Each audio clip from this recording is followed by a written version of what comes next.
자, 그 다음에 갖가지 삿된 소견이라는 게 뭐냐면 귀신이 가로막는 일. 이 정욕에 유혹당하지 않는 거는 이렇게 나무가 언덕에 걸리지 않고 사람들이 건져가는 일을 당하지 않고 이런 일들이겠죠. 그 다음에 그 갖가지 삿된 소견에 희롱당하지 않는 거는 또 뭐냐면은 이렇게 귀신에게 귀신이라는 거는 두 가지 측면에서 바라봐요. 정신을 혼란스럽게 하는 것들인데 삿된 소견을 가진 스승들. 그러니까 이게 좋은 결과를 낼 거라고 보장을 하는데 좋은 결과가 나는 방향으로 안내하지 못하는 분들. 나의 가르침이 넘버원이고 나의 가르침이 틀림없다고 얘기는 하고 있는데 그런데 그분 자체가 욕망의 늪에서 텀벙거리고 있는 분들. 그러죠? 그러면서 이 정도는 괜찮아. 도력이 있는 사람은 이 정도는 괜찮아. 뭐 이런 식의 얘기는 전부 다 이 세속말로 구라라고 하면 됩니다. 예. 아니, 지금 욕계를 벗어나도 벗어나야 될 새계도 있고 무새계도 있고 벗어날 게 참 많은데 그런데 욕망의 늪에서 이게 텀벙텀벙 하고 있으면서 그러면서 무슨 그런 궁극의 경지에 도달하는 길을 안내해 줄 수 있다. 불가능합니다.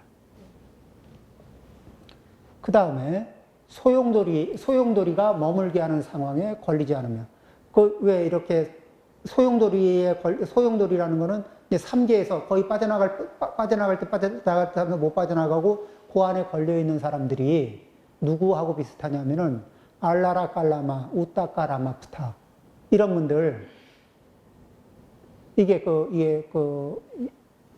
부처님이 출가해서 이렇게 물었을 때 그분들이 무소유처정이나 비비상처의 높은 경지의 선정의 세계를 보여주긴 했지만은 3계를 벗어나지 못한 상태고, 그러죠?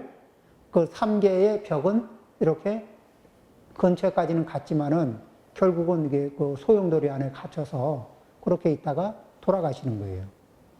그러면은 부처님이 천상의 존재들에게도 법을 설하지만은 이 무색계 존재들 중에는 이게 귀가 닫히는 무섭게 선정 속에 들어가면은 귀가 닫히는 분들이 있어요. 소리를 듣지 못하는 상태로. 그러니까 이제 소리를 듣지 못하는 상태가 되니까 그러면은 법을 전해줄 방법이 없잖아요. 그래서 그분의 선정력이 풀리려면은 8만 대겁이 지나야 되는데 8만 대겁이 그냥 겁도 아니고 8만 년이라고 해도 어려운 얘기인데 8만 대겁이 지나야 그게 선정력이 풀리는데 그때까지 그런 인연이 없는 거죠. 소용돌이가 머물게 하는 상황에 걸리지도 않으며 이 귀신이 가로막는 거는 하나는 이렇게 삿된 스승이 되고 또 하나는 마왕 이런 아까 천상의 마왕 이런 것들 있죠. 그래서 그이들이 최상의 유혹의 조건들을 끌고 와서 이 태클을 거는 거죠. 그런 거에 걸려들지 않고 나무가 저절로 썩지도 않는다면, 그렇죠. 이런 상태, 그러면은 삿된 소견에 희롱당하지 않고 그러다가 소멸당하지 않는다면 이 나무가 결국 바다에 들어가는 것처럼 이 사람은 도를 반드시 얻게 된다. 이제 이런 얘기를 하는 거죠. 그래서 무위의 경지라는데 왜 무위라고 표현하는 거죠? 무위. 이제 무위의 경지라는 거는 우리는 무위의 반대말은 유위입니다. 인위적인 노력이 들어가는 자리예요. 그런데 우리는 기본적으로 인위적인 노력을 하고 삽니다. 그런데 도를 닦는데도 인위적으로 노력하는 상태가 있어요. 인위적으로 노력하는 상태는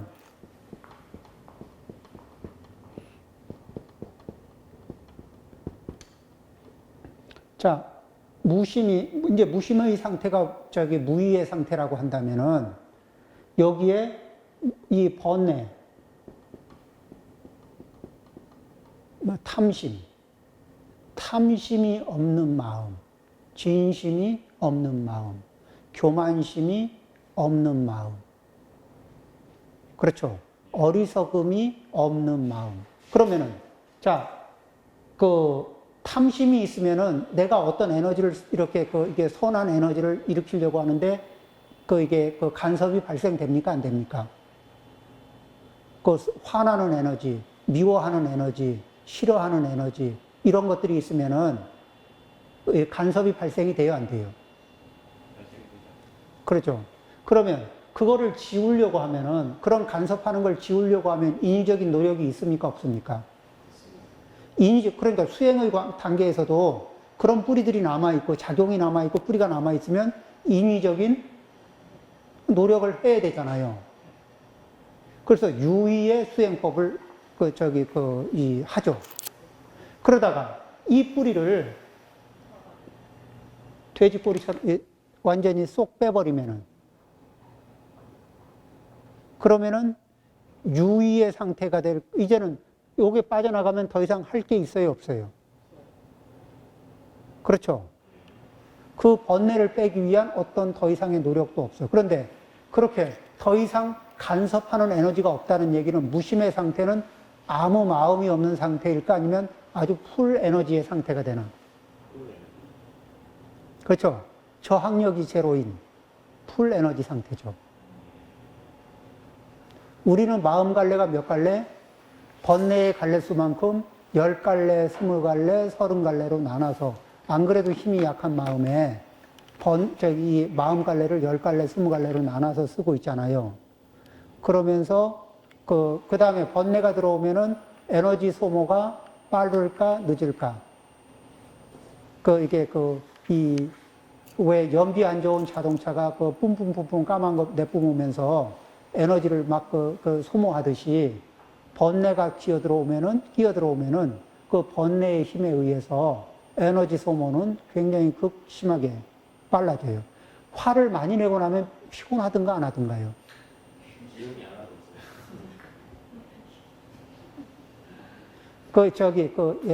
이욕심 저욕심의 이눈치 저눈치를 한참 보고 나면은, 그러다가 왜 사람 많은 데서 이눈치 저눈치 한참 보고 있다가 나오면 어때요?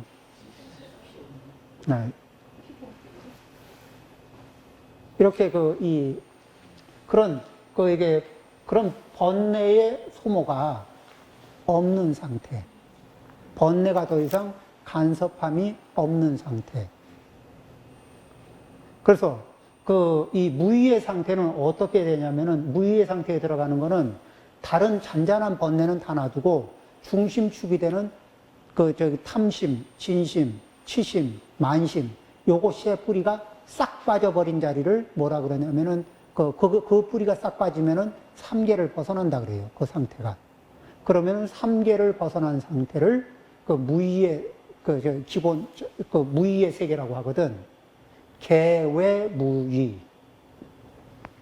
이게 이제 3계 내라 그러면은 3계 바깥에 경계, 3계 바깥의 무의.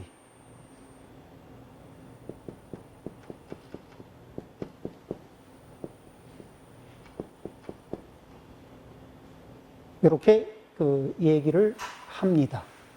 그러니까 3계 밖을 향해서 정진하는 거예요. 3계의 밖을 향해서, 3계를 벗어나는 그 길을 향해서 끊임없이 정진을 합니다. 물론 이 안에는, 3계 안에서 이제 노력 정진하는 거죠. 그러면 이 사람이 반드시 이런 무의의 세계에 도달할 것을 보장한다. 맞죠? 근데 우리는 거기까지는 안 가더라도 어떻게 우리가 지금 머물고 있는 이 차원에서 조금씩 올라가는 거예요.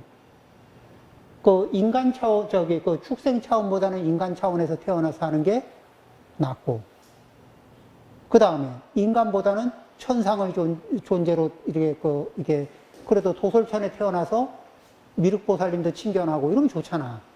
거기서 미륵보살님한테 가회도 좀 받고, 그렇죠? 이제 돌을 잘 닦아가지고 도솔천에 태어나고 도솔천 중에서도 내원궁에 태어나면 이제 미륵보살님의 가회를 직접 받을 수가 있어요. 근데 이 미륵보살님이 이렇게 아미타경에 보면은 굉장히 중요한 이렇게 보살님으로 나오거든. 그러니까 미륵보살님을 거쳐서 가느냐, 아니면 다이렉트로 극락세계로 가느냐. 그럼 이제 미륵보살님이 극락세계 쪽으로는 오셔서 법문을 하시느냐 안 하시느냐 당연히 하죠. 그러니까 이게 갈 수 있으면은 바로 가는 게 좋다.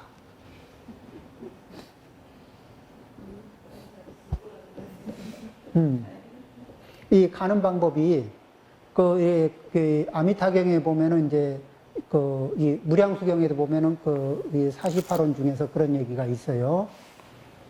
뭐가 있냐면 임종전에 아미타불 극락세계에 태어나기를 발언하면서 아미타불을 10번 이렇게 정도 이렇게 부를 수 있는, 기억하고 흔들리지 않고 부를 수 있는 힘이 있으면은 그렇게 하면은 아미타 부처님하고 링크가 걸려가지고 아미타 부처님이 데리고 간다는 거예요.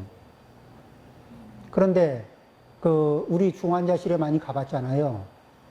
중환자실에 입원한 분들 이렇게 찾아가 봤잖아요. 임종전의 분들 이렇게 우리가 많이 이렇게 만나봤잖아요. 근데 평소에 연습이 안 돼 있으면은 임종전에 정신줄 차리고 10번 아미타불 한다는 게 이게 쉬운 일이 아닙니다. 이게 그냥 경전을 볼 때는 볼 때 이거 뭐 되게 쉽네, 이까지 거야 이러지만 그때 되면은요. 그러니까 평상시에 연습을 해놓는 거. 군사를 평상시에 조련하는 거는 한때의 국가적 위기에 쓰자는 얘기지. 그때 총력을 기울일 수 있는 힘을 이렇게 평소에 단련하는 것처럼 인생의 마지막 순간에 가져다 쓸 힘을 단련하기 위해서 내 의지로 실천할 수 있을 때, 그때 연불도 그냥 되나요? 이렇게 안이비설신의 색성향 미촉법에 대한 집착을 내려놓으면서 연불을 해야 연불이 되지. 욕심을 끌어안고서 연불을 해보면 욕심을 따라가지 부처님의 명호를 따라가면서 연불이 안 됩니다. 이분 부처님 명호를 하고 있어도 마음은 욕심 따라가고 이렇게 그렇게 돼요. 그래서 자, 이제 그거는 각자의 인연에 따라서 가능하면은 직방으로 가는 게 이 경제성, 생산성에 맞다. 이런 얘기를 이제 경으로 합니다. 자, 이렇게 해서 경을 한번 더 읽어보겠습니다. 제27장 부처님께서 말씀하셨다. 대저 돌을 닦는 것은 마치 나무가 물 위에 떠서 물의 흐름을 따라 떠내려가는 것과 같다. 나무가 양쪽 언덕에 걸리지 않고 사람들이 건져 가져가는 일을 당하지 않으며 귀신이 가로막는 일을 당하지 않고 소용돌이가 머물게 하는 상황에 걸리지 않으며 나무가 저절로 썩지도 않는다면 이 나무가 결국 바다에 들어가게 됨을 내가 보장한다. 도를 배우는 사람이 정욕에 유혹당하지 않고 갖가지 삿된 소견에 희롱당하지 않으며 무의의 경지를 향하여 정진하면 이 사람이 도를 반드시 얻게 됨을 내가 보장한다. 우리는 의지를 정말 순수하게 추구하는 의지, 호미질로 이렇게 밭을 가는데 금덩어리 튀어나와도 흔들리지 않고 다이아몬드 튀어나와도 흔들리지 않고, 예? 그렇게, 아니, 이게 봐봐요. 중고등학생들이, 고등학생이, 이 수능을 치러야 되는데, 밭을 읽어야 되는데, 그 사이에 게임, 새로운 게임, 뭐 저기 저 BTS 저기 미안하지만 BTS 공연 뭐 이런 것들이 이게 중간에 금덩어리 뭐 다이아몬드 뭐가 툭툭툭 튀어나오면은 그쪽에 이게 정신을 이렇게 이게 막 뺏기거든. 거의들이 볼 때는 그게 금덩어리고 그게 이렇게 다이아몬드고 그렇거든요. 예. 그러면 금덩어리하고 다이아몬드를 보는 눈이 없어야 돼. 예. 그러니까 그 길을 따라서 이렇게 쭉, 그렇죠. 아니, 결혼 생활도 가는데 중간중간에 이렇게 또 금덩어리 같은 게 튀어나오고 다이아몬드 같은 게 또 튀어나오거든. 그때 그 금덩어리가 너무 멀리 있으면 선생님 비교가 안 돼요. 저는 지금 되게 좋아했거든요. 너무 멀어서. 그러니까 그런 것들이 이제 그러면서 이렇게 삶을 휘청휘청하게 흔들거든. 그러기도 하고 지나놓고 보면은 그것 때문에 그게 이제 이게 이 인생을 이렇게 굉장히 이게 자기 자신에게도 충실하지 못하고 이게 가족에게도 충실하지 못하고 자식한테도 미안하고 뭐 이런 일들이 생길 수 있는 거예요. 그리고 그 다음에 뭐죠? 삶의 기반이 어느 한 부분이 무너지면서 삶의 기반이 전체가 무너지는 수도 있고, 그 다음에 살인사건도 날 수 있고, 뭐 이렇잖아요. 그죠? 이게 이렇게 밭고랑을 메고 나가는데 금덩어리, 은덩어리, 다이아몬드가 툭툭툭툭 튀어나온다니까. 인생에 이게 밭고랑을 매 나가는 사이에.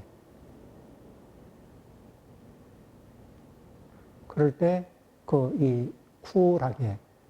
스님들도 수행의 밭고랑을 이렇게 메고 지나갈 때, 뭐가 툭툭툭툭 튀어나와도, 툭툭, 그쵸? 이게 짐을 잘 메고 가는 거예요. 예, 마치겠습니다.